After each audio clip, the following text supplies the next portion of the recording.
So I'm here with Mayor Vinis, and I'm really excited to talk to you today about how you're feeling while you're planning to leave office. Thank you so much for joining us. Thank you for having me. Totally. So why don't you just share how you're feeling as you're planning to leave?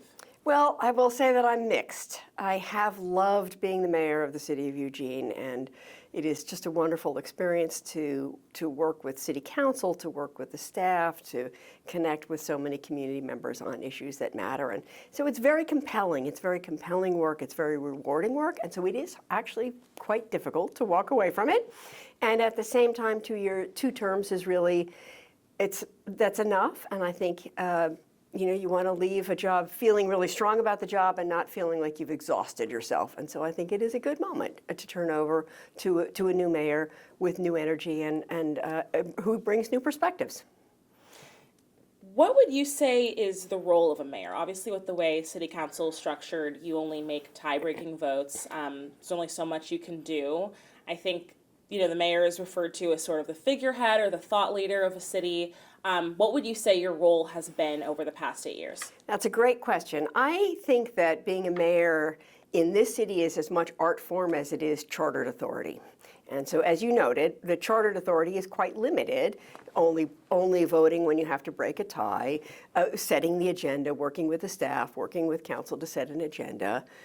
But the art form is really in building those relationships and building those communication bridges. So the mayor has to communicate well with council, understand what councilors want and need in order to have a good deliberative process on any policy issues. The mayor has to work closely with the city manager and with the staff to make sure that the staff is preparing the kind of information that the council really needs, that it's timely, that we're thinking about the flow and the political implications as the city manager is thinking about the sort of practical implications of how we manage. And then the mayor is really, as you said, is the face and the voice of the city.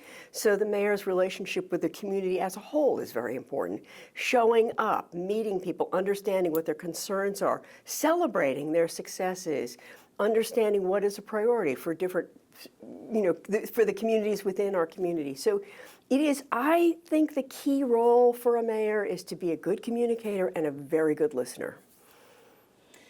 So, one of the main issues, the biggest issue I think on people's, hearts and minds right now is our homelessness crisis. And we're not the only city in the country that's dealing with this right now.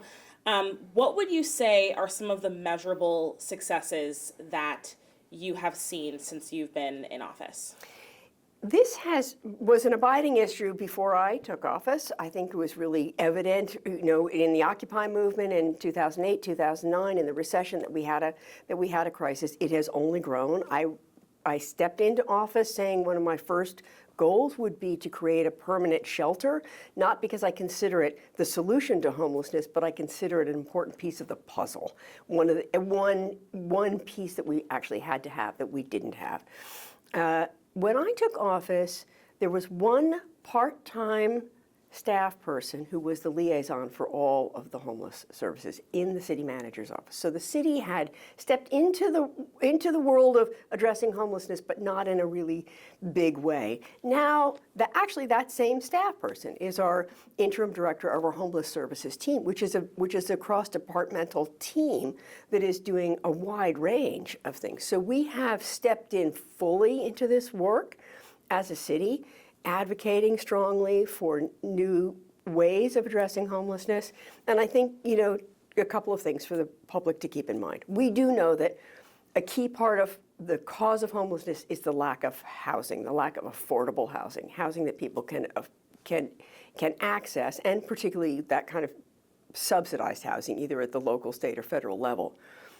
But we also know that the city is sort of the emergency room here. We're the flow of people into homelessness, falling into homelessness, is just so much faster than the work that we can do.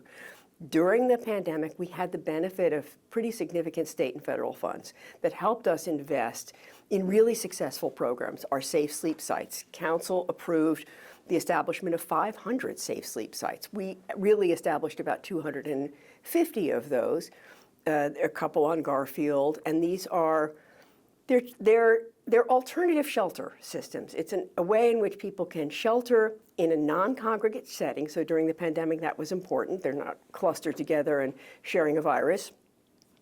And also, it's a holding pattern where people can access services, save some money, get the documents they need in order to move on to more permanent housing. We've been very successful in those programs, and those safe sleep sites, there are long waiting lists because people really want and need that kind of opportunity. So I would say that the city of Eugene is a leader in our response, in the innovations that we've invested in. We are still a leader in the number of homelessness per capita that we have in the community. It is just, people are just suffering and falling into this circumstance much faster than we can serve. So we've done a lot of work. The scale and scope exceeds our capacity, but we persevere because it's an essential role, I think, now for the city, that we reduce the amount of suffering, we reduce the number of people who really just don't have a roof over their heads. And you mentioned affordable housing. What else has the city done to sort of try and increase the number of affordable housing and workforce housing that we have? Right. So the important thing is that to remember that the city does not build housing, right? We're not developers of housing, but we create a landscape in order to encourage the creation of more affordable housing. So one of the things we did early in my first term in office is the city passed a construction excise tax on new development, and that created a source of local funds that we can then apply to help support the construction of more affordable housing. We continue to receive federal dollars to support subsidized housing. We passed our middle housing code, and we went a little farther than the state required us to go because we wanted to at least include in our code some elements that would make that housing less expensive to build, with the hope that it'd also be less expensive to rent or to own. And so there's a lot of pieces. Can we create another revenue stream? Where can we build housing? How do we do that? And of course, we're building new neighborhoods. So here we are in the new city hall. We're on the Riverfront District. This is a residential neighborhood that we are building. And 3 of the apartment buildings will be market rate, but 1 of them will be a subsidized affordable housing apartment building. So we continue to find opportunities to identify land where affordable housing can be built, and then use the funds, both local, state, and federal, that we can in order to encourage that affordable housing to be constructed. Do you feel like the city is focusing enough on affordable housing compared to market rate housing? Because I know I've seen some criticisms of, well, we have enough market. What's the importance of making sure there's a diversity of? Well, I think the challenge is that housing is expensive to build. And so we need market rate housing. And, as we saw, certainly with some of the big apartment buildings that serve the student population, the hope has been that has opened up some of those smaller houses that were closer to the university for people who are not students to actually have access to that housing. So we really need housing all the way across the board, and we have limited funds to support affordable housing. So I don't know that we have the capacity to build affordable housing at the rate that you might build market rate housing, because it's expensive and we have to come up with subsidies for it.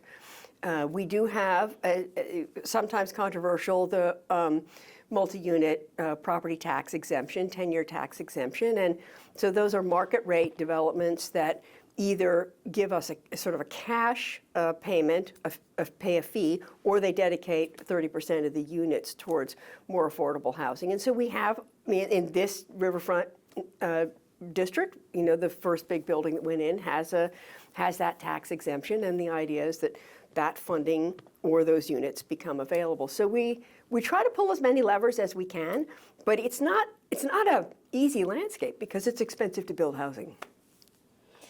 So what other measures is the city taking to improve sort of just the sense of livability and safety in downtown Eugene? Obviously, that's a big concern for people right now. I have to say that I think downtown Eugene is really fantastic these days. So I think people who haven't come downtown need to come downtown and realize, yeah, I live downtown. How delightful it is. I will say I've seen improvements. It's much better. I've lived here. It's much better. I mean, on the sort of straight public safety piece. We have a better sort of public safety structure downtown in terms of our police. We have a partnership with the county to have a mental health provider that's also associated with our downtown police teams.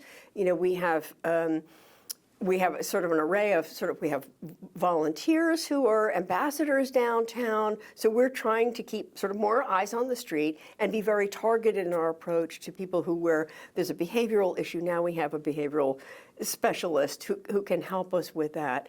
So I think that in terms of the safety, it's much safer than it was some years ago. I think we've worked hard to support businesses downtown. We have, during the pandemic, we had a window front display program so that those blank window fronts wouldn't be there. We support downtown businesses. We have businesses that have opened up downtown that are moving downtown. So I think, and we have housing downtown. There's a lot of, when you think of the number of restaurants and the performance, the jazz station is downtown, the Shed is downtown, the Contemporary Theater is downtown, people are coming to the Holt.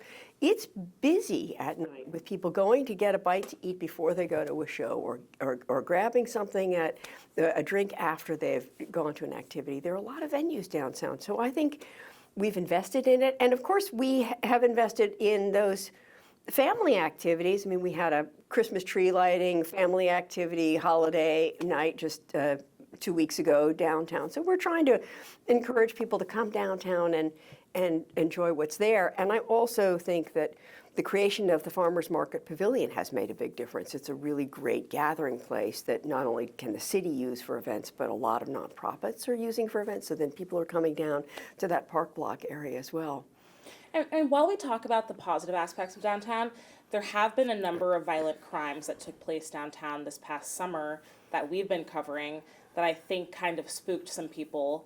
And just the level of the amount of people that you see sort of visibly struggling with their mental health or stability downtown when you're walking at night. So while it is there are aspects of it that are thriving, I do understand why some families are still hesitant to travel down there. Yes, and I don't want to be dismissive of that. I do think it makes a difference what time of day and night you go downtown, however. So I think in that busy time of day where people might go out to dinner, or on a Saturday afternoon where they might come down for an activity, it's a vibrant, lively place. I think we all know that much later at night things can get it can feel a little less safe, like in normal cities, right? After midnight, the people who are out after midnight are out to have whatever activity they're having, and it may not be so family friendly. So I think people should keep that in mind, that if you're going down at 6 o'clock in the evening, it's fine, and but if you're going to go down at 2 a.m., it will feel different. And we are a city. I think our crime level has not gone up, but I agree with you that any violent crime that happens downtown is very disturbing and very unsettling, and it sets us back in terms of people's perceptions of how safe it is.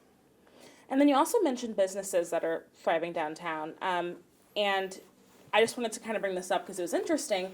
At the Eugene Area Chamber of Commerce's annual economic forum in September, Brittany Quick-Warner, the CEO of the chamber, said that Eugene has a reputation in the community of not being very business friendly and not valuing businesses holistically, making it hard to recruit new businesses. And that was in September. I'm wondering what your reaction to that was, and if you feel like that's accurate, or maybe not the full scope of things. Yeah, I think that's not the whole story. And as you know, I convened a mayor's blue ribbon panel on economic development with businesses, and we met for 6 months. And we talked about what is it that the city of Eugene needs to do to improve the business climate. And I don't think that any of the suggestions there were sort of demonstrated that we were wildly off base. Mostly it was that businesses are looking for a two-way communication. They're interested in a two-way communication on policy issues with their elected leaders. They're feeling that there are opportunities that the city makes available to businesses that they often don't know about. business loan programs, efforts that we have that really are supporting businesses. We have funds to help them improve their space and upgrade their space so it's more appealing to potential customers. But a number of those people on the panel said, well, a lot of people just don't even know this is happening. So I think my goal with that, and I think going forward, is to sort of raise the profile of those conversations and those opportunities, because this is a very old narrative, right? This is a 20 or 30-year-old narrative about Eugene is not business friendly. We actually support businesses very well, but if you're going to change that narrative, you have to have a good, strong communication and good communication link. And so I think that's the work ahead of us. Yeah, and you mentioned the city's communication. How do you feel like that's evolved, the city's ability to communicate with its residents and its businesses and nonprofits? Do you feel like there's kind of a gap in understanding of, city policies or proposed, fire tax fee, for example? Yeah, communication is an enormous challenge. I mean, when you just think, we don't have a single sort of trusted source of information. So the city, we have a website, right? We have Facebook postings. We do all of those social media things. But people have to elect to look for those sources.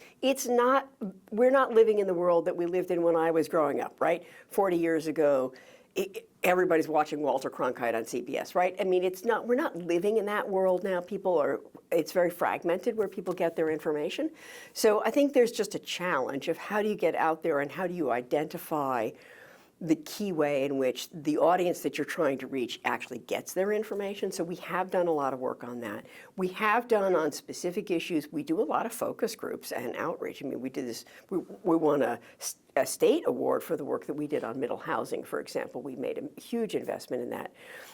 But kudos to you, right? Covering local TV news is, I think, increasingly important because we have, as our main newspaper has sort of gotten very diminished in its scale and size, it means it's not giving robust coverage of local news. So people are not subscribing to it. They're not getting the news that they need. It's very, very challenging in this climate, and very challenging, I think, for those sort of ongoing issues this fire service fee, the conversation that led us to this point started 2 years ago.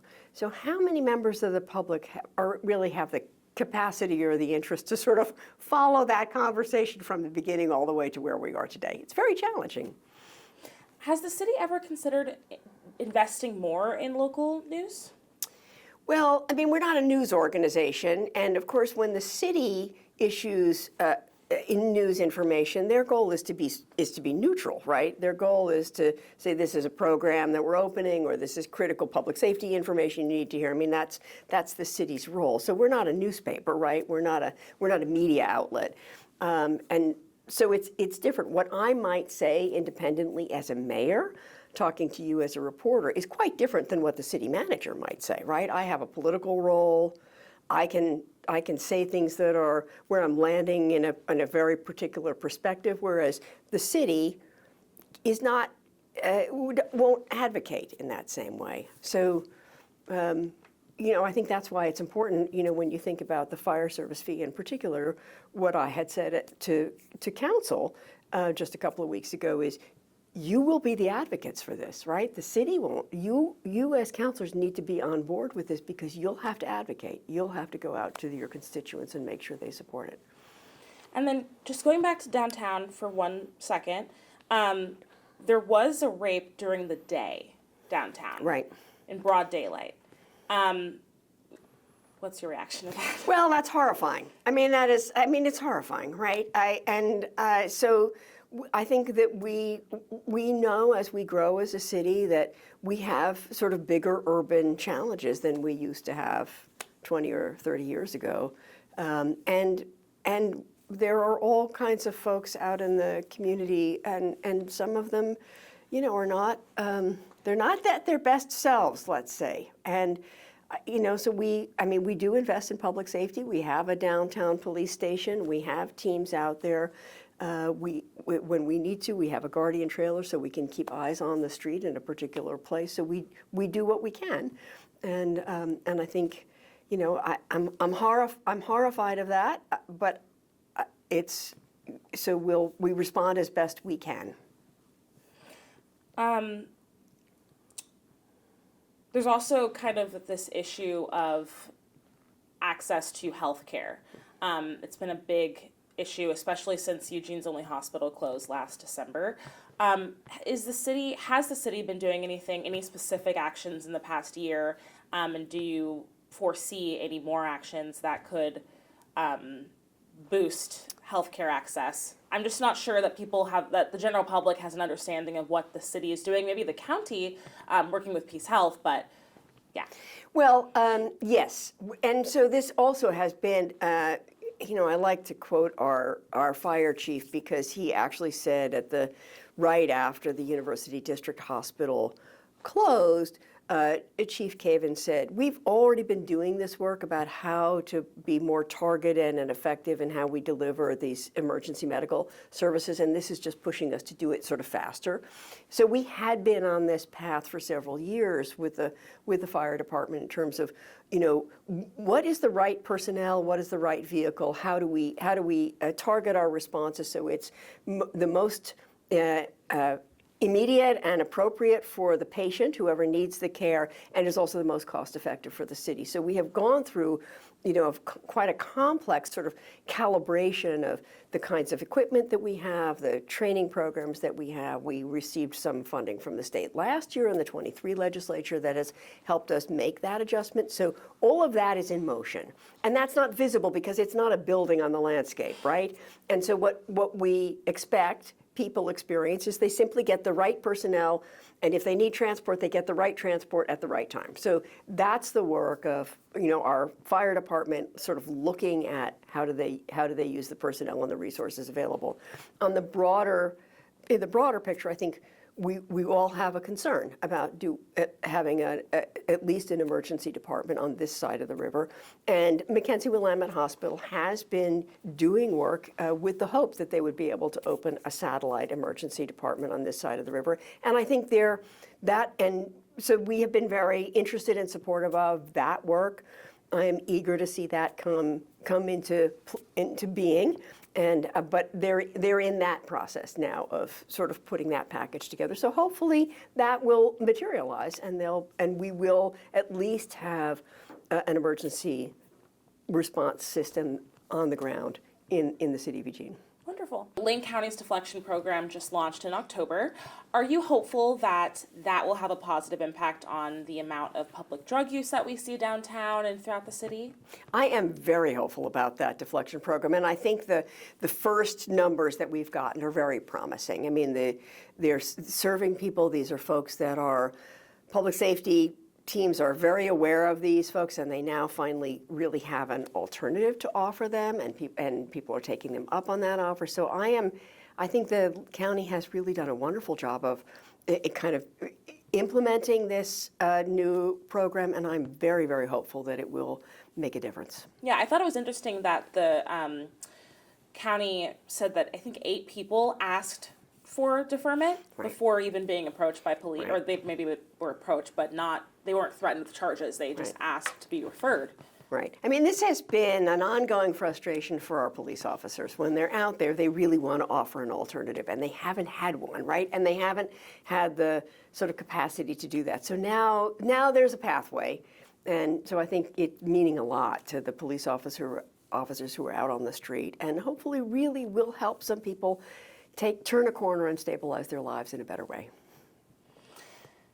What do you wish the public understood about the complexities of the city's budget and how, certain budget deficits impact the viability of city resources? The budget is such a complicated beast, right? But I think there are a couple things that the public really needs to understand. And one is that we do have a very really a broken tax system in the state of Oregon, and it has a direct impact on municipal budgets, that the city of Eugene is not alone. So the property tax measures that were passed in the 1990s, measures 5 and 50, put a cap on the extent of growth to a 3% growth. And it just means that as our costs increase, we cannot increase our tax revenue in order to pay for those costs. So as this city gets bigger and the cost of personnel, the cost of doing everything of running a city, just when you just think about staffing alone for police and fire, staffing a city, those are important and critical and expensive personnel. We cannot raise the tax revenue to really pay for that. And the example that our finance team gave to council probably a year ago is if you think about any of those big apartment buildings along Franklin Boulevard, we are earning tax revenue from those buildings of about 40% of the value of that building. But we have to provide services to 100% of that building. So there's 60% for which we're not raising tax revenue. So this is beyond the point of sort of just cutting out the fat. We have been in a budget cycles for really since 2010, 2009 of every year, except maybe one or two, where we're actually paring the budget down in order to balance it. And we have done that very successfully in a way that's not so visible to the public, right? By just not filling vacancies, right? Saving on staff by not filling vacancies. But we're now at a point where there's just sort of nothing left to pare away, and this lack of revenue just creates, an incredible gap for us that will persist. This is not a one-time, it's not this year or this biennium. This gap will persist because the tax structure of the state makes it impossible for us to raise enough property taxes. Are cities lobbying the state to change that? They are. Actually, the League of Oregon Cities did in the summer, late spring, early summer, they did a sort of a statewide survey to talk about this. So they are really looking at what are, at least if we don't do a big change on measures 5 and 50, which I don't know that there's an appetite in the legislature for that, but are there some other things, ways in which we might modify that to some extent, some amendments that we could make that would make it a little easier. So, but every city in this state is looking at budget cuts. I mean, we've all got the same problem. Interesting. So, what do you feel has been your biggest challenge being in office? Well, I think the biggest challenge is really, you've actually put your finger on it in a couple of these questions. I mean, I think the biggest challenge is communication. How do we get the information out? How do we have a really informed policy discussion between elected leaders and the public? How do we share enough information that we're working forward on the same page? And then I think the challenge of housing and homelessness is so enormous, and it has huge implications for us as a city. And so and then we look at the financial situation now and think that those are a lot of big pieces that we're swimming upstream against.